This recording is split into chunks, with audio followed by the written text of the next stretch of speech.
নমস্কার, welcome to the Phoenix news. ভোটের ঠিক আগেই বাংলায় পড়ল অ্যাটম বোম, এবং শুধু তাই নয়, ব্ল্যাক ডায়মন্ডকে রিপ্লেস করে সোজা জেমস বন্ড এসে বসে পড়লেন রাজ্য রাজনীতির মাথার উপরে। ব্যাপারটা একটু খুলে বলি। সিভি আনন্দ বোসের ইস্তফা দেওয়াটা যতটা শকিং মুখ্যমন্ত্রীর কাছে, তার থেকে অনেক বেশি শকিং তার জায়গায় প্রাক্তন আইবি এবং সিবিআই এর অফিসার রবীন্দ্র নারায়ণ রবির রাজ্যপাল হিসেবে দায়িত্বভার নেওয়াটা। ভোটমুখী বাংলায় রাষ্ট্রপতির নির্দেশে এই রবির উদয় কি একটু কাঁপন ধরাচ্ছে না রাজ্য সরকারের মনে? এই বিষয়টাতেই আসছি যে এর আগে যিনি প্রাক্তন রাজ্যপাল ছিলেন সিভি আনন্দ বোস, তিনি রাজ্য সরকারের কাছে কখনোই কোনো বিপদের কারণ হয়ে উঠতে পারেননি, কারণ তিনি সেই ম্যাটেরিয়ালই ছিলেন না। তার কারণ তার না ছিল এত সাহস, না ছিল তার এই কর্মদক্ষতা, এবং তার না ছিল এর ওপরে কন্ট্রোল। এই তৃতীয় কথাটা কেন বললাম নিজের উপরে কন্ট্রোল? তার কারণ তিনি বিভিন্ন রকম বিতর্কে বারবার জড়িয়েছেন। তার মধ্যে ভয়ানক বিতর্ক, যেটা চিরকাল সব সময় মানুষকে নিচের দিকে, খাদের দিকে টেনে নিয়ে গেছে, সেটা হচ্ছে নারী ঘটিত বিতর্ক, এবং সেই বিতর্কেও তার নাম জড়িয়েছে। ফলে তিনি রাজ্য সরকারের কাছে ভয়ের কারণ বা আশঙ্কার কারণ তো কোনোদিন হতেই পারেননি। উল্টে রাজ্য সরকার বারবার তাকে কিন্তু এই ব্যাপারে ব্ল্যাকমেল করে গেছে। তো সেখানে দাঁড়িয়ে হঠাৎ করে শেষের দিকেই দেখা গেছিল, মানে এই যখন তার টার্মটা শেষ হয়ে আসছিল, হঠাৎ করেই তিনি রিজাইন করেছেন। তো তার টার্মটা যখন শেষ হয়ে আসছিল, সেই সময় কিন্তু তাকে দেখা যাচ্ছিল যে তিনি একটু মানে ধীরে চলনীতিতেই চলছিলেন। কেন বলছিলাম যে শেষের দিকে তিনি ধীরে চলনীতিতে চলছিলেন? কারণ রাজ্যপাল ছিলেন বটে, কিন্তু শেষের দিকে তিনি, মানে তাকে দেখে মনে হতো লেম ডাক একজন গভর্নর। এবং এই রবীন্দ্রনারায়ণ রবির দিকে যদি তাকাই, তাহলে সেক্ষেত্রে তিনি একেবারে ঠিক তার বিপরীত, মানে যাকে বলে রাউডি। ইনি হচ্ছেন সেই রাউডি।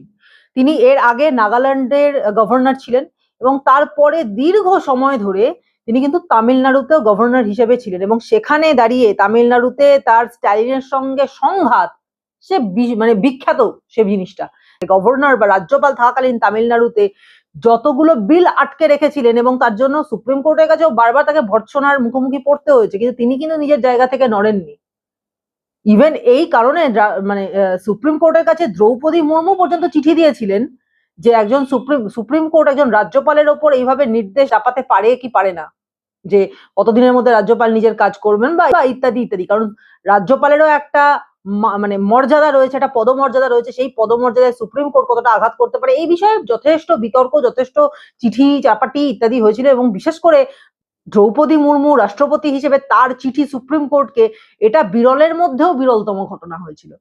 কিন্তু এই ঘটনাটির নেপথ্যে যিনি ছিলেন, তিনি এই রাজ্যপাল, যিনি আজকে বর্তমানে কলকাতায় এসে বসেছেন রাজভবনে, এবং কলকাতায় অর্থাৎ বাংলার রাজ্যপাল হিসেবে যিনি দায়িত্বভার গ্রহণ করেছেন, সেই রবীন্দ্র নারায়ণ রবি। এবং এর ব্যাকগ্রাউন্ড চেক করলে তো দেখতেই পাচ্ছি আমরা যে তিনি ইন্টেলিজেন্স ব্যুরোর অফিসার ছিলেন, তিনি সিবিআই এর অফিসার ছিলেন। রবীন্দ্র নারায়ণ রবি বিহারের মানুষ, এবং তিনি সেখান থেকে আইপিএস দিয়ে সেখানে তার কর্মজীবনের একটা বড় অংশ তিনি আইবির মধ্যে কাটিয়েছেন, আইবিতে থেকেছেন, ইন্টেলিজেন্স ব্যুরোতে থেকেছেন। এবং তিনি ডেপুটি ন্যাশনাল সিকিউরিটি অ্যাডভাইজার হিসেবে কাজ করেছেন অজিত ডোভালের সঙ্গে। সুতরাং সিকিউরিটি হিসেবে, সিকিউরিটি অ্যানালিস্ট হিসেবে বা সিকিউরিটি অ্যাডভাইজার হিসেবে তার যে ক্ষমতা বা তার যে পর্যবেক্ষণ, সেটা প্রশ্নাতীত। তো ঠিক যে সময়ে এই রাজ্যটা, আমি বারবার এর আগের আমার একাধিক এপিসোডস হয়েছে, সেখানে আমি বারবার করে এই একটা বিষয়ের উপর পয়েন্ট করেছি যে এই রাজ্যটা, আমাদের রাজ্যটা পশ্চিমবঙ্গ, কিন্তু সারা দেশের কাছে একটা সিকিউরিটি থ্রেট হয়ে উঠছে। পশ্চিমবঙ্গ শুধু নয়, পশ্চিমবঙ্গের মুখ্যমন্ত্রী, কারণ রাজ্য থ্রেট হয় তখনই যখন রাজ্যের মুখ্যমন্ত্রী এই থ্রেটের কারণ হন। তো রাজ্যের মুখ্যমন্ত্রী তিনি কিন্তু থ্রেটের কারণ হয়ে উঠছেন, এবং ঠিক সেই সময় ভোটের ঠিক আগে হঠাৎ করে আচমকা দার্জিলিং গেলেন আমাদের গভর্নর সিভি আনন্দ বোস, এবং তারপর সেখান থেকে হঠাৎ করে জানা গেল যে তিনি ইস্তফা দিয়ে দিয়েছেন। এবং সেখানে স্বরাষ্ট্র মন্ত্রকের কাছ থেকে একটা মেল এলো আমাদের মুখ্যমন্ত্রীর কাছে, এবং সেই মেইলে জানানো হলো যে RN রবি তিনি আসছেন, নতুন করে দায়িত্বভার গ্রহণ করছেন। এবং এই RN রবির ব্যাকগ্রাউন্ড চেক করেই তো পিলে চমকে ওঠার মতো ব্যাপার, কারণ তিনি যে সে লোক নন, তিনি IAS নন, তিনি IPS। এবং অজিত ডোভালের অত্যন্ত ঘনিষ্ঠ মানুষ এবং সিকিউরিটি সম্পর্কে ওনার জ্ঞানটা যথেষ্ট বেশি, এবং উনি আন্ডারডগ নন কোনোভাবেই। কেন নন সেই প্রসঙ্গে আসছি এবার। যেটা জানা যাচ্ছে যে এই রবি, আর.এন. রবি কর্মজীবনে যথেষ্ট দাপুটে গোয়েন্দা ছিলেন, এবং তিনি উত্তর পূর্ব ভারত বা সীমান্ত অঞ্চলের যে আলফা জঙ্গি বা নাগাল্যান্ডে যে সমস্ত বিচ্ছিন্নতাবাদী জঙ্গি গোষ্ঠীগুলো ছিল সেগুলোকে এরম হাতের তালুর মতো চিনতেন।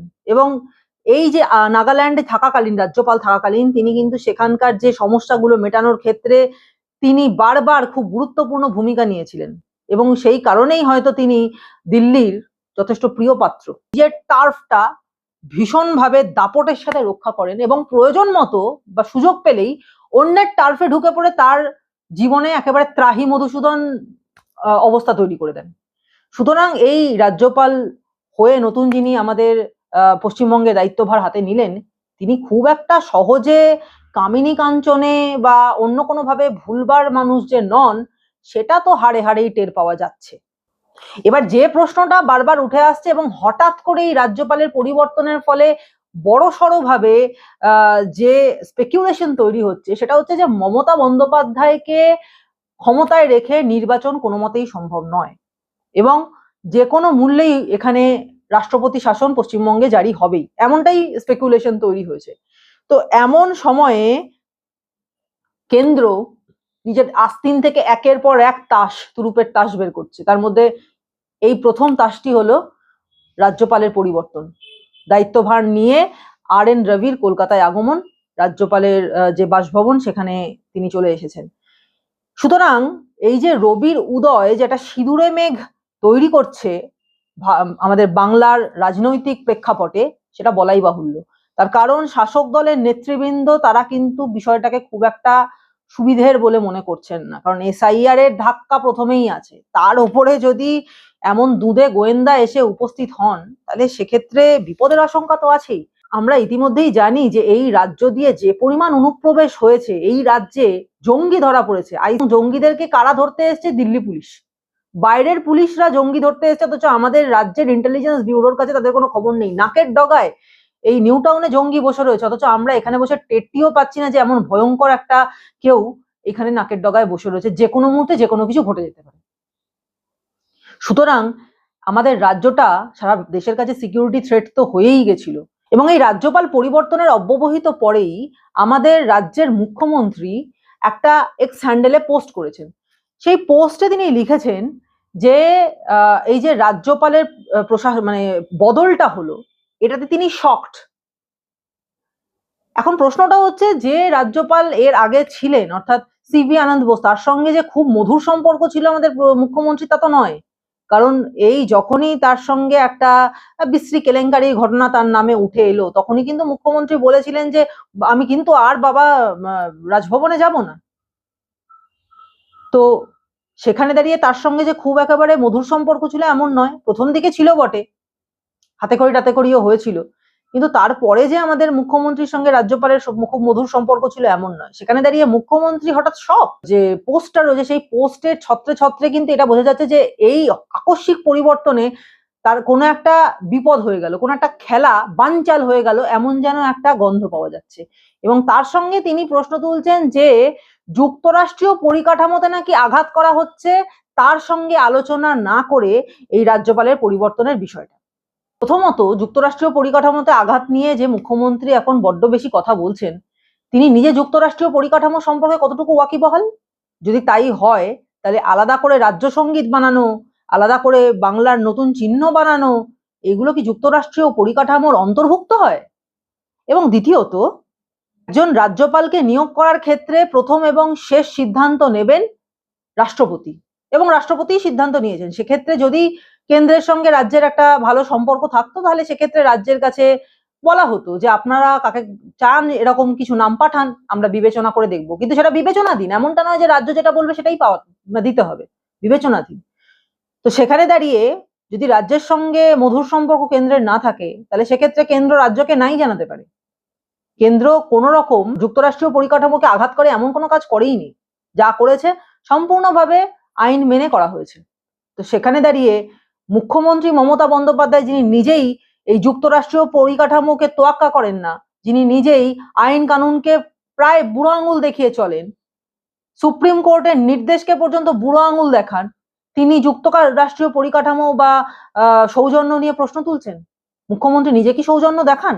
দিল্লিতে কি করে এসছেন? সেটাকে সৌজন্যের নজির বলা চলে? তো সুতরাং বিপদের আশঙ্কা আছে বলেই মুখ্যমন্ত্রী এমন সুন্দর একটা এক্স হ্যান্ডেলে পোস্ট করেছিলেন। কিন্তু আর কি করা যাবে, একের পর এক হাতের থেকে খেলা বেরিয়ে যাচ্ছে, গায়ে তো লাগবেই, সমস্যা তো হবেই। তো হোক সমস্যা, এখন বাংলার মানুষ 15 বছর ধরে বদল চেয়েছিল।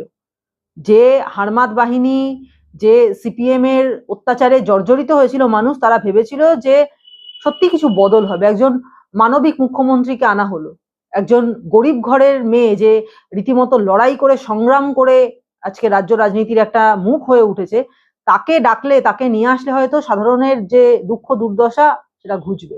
তা তো হলোই না, উপরন্তু রাজ্যটা যা ছিল তার থেকেও খারাপ অবস্থায় চলে গেল।